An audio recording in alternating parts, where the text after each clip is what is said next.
Have you ever noticed how easy it is to think about only today? As long as I'm okay, as long as my business survives, as long as I am comfortable, as long as everything is fine for now. These words may sound harmless, but throughout history, civilizations have risen or fallen because of these harmless thoughts or because of these mindsets.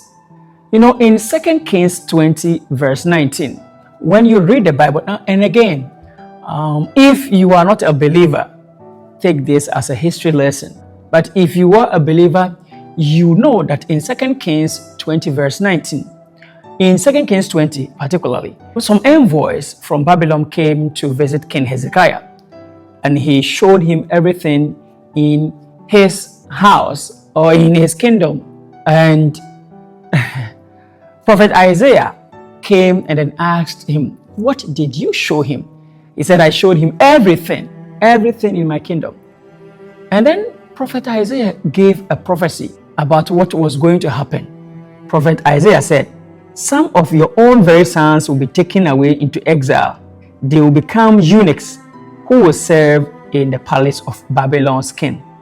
And let's listen to King Hezekiah's response. Then Hezekiah said to Isaiah, "This message you have given me from the Lord is good." For the king was thinking, at least there will be peace and security in my lifetime. King Hezekiah heard a devastating prophecy.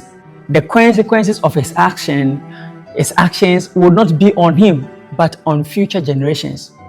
But the response he gave in verse 19 is even worse than the prophecy. He thought that for him, everything will be okay with him in his days. It is not going to affect him, but on future generations. Whether we understand every emotion behind King Hezekiah's response or not, Scripture preserves these words as a warning for us, because the attitude behind his response is not good. As long as I am okay today, tomorrow will take care of itself. That is the kind of attitude that most of us have.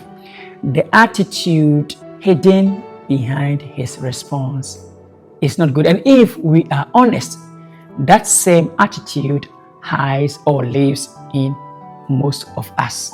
So, welcome to 5 Minutes with David. Today isn't about criticizing politicians or even leaders. Today is not even primarily about King Hezekiah. Today is about ourselves. Today is about home. Because whether we like it or not, we are all leading in some aspects in our lives. Whether you like it or not, if your decisions are affecting others, then you are leading.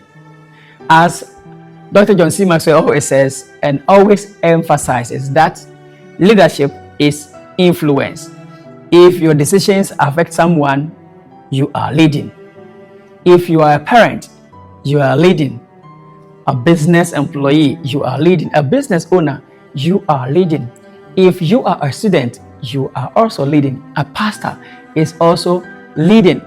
And if you have siblings and you are the eldest or second in command yet, or even if you are the youngest, you are still leading in some aspects in your area of influence. You are leading. So we are all leaders of some sort, because whether we accept it or not, leadership isn't a position. And if you don't know, just know it. Leadership isn't a position. The question isn't whether you are leading.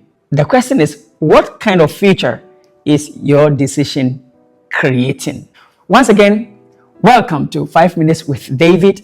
I want you to like, subscribe, and hit the notification bell so that anytime I come online, you will be notified. Let us grow together.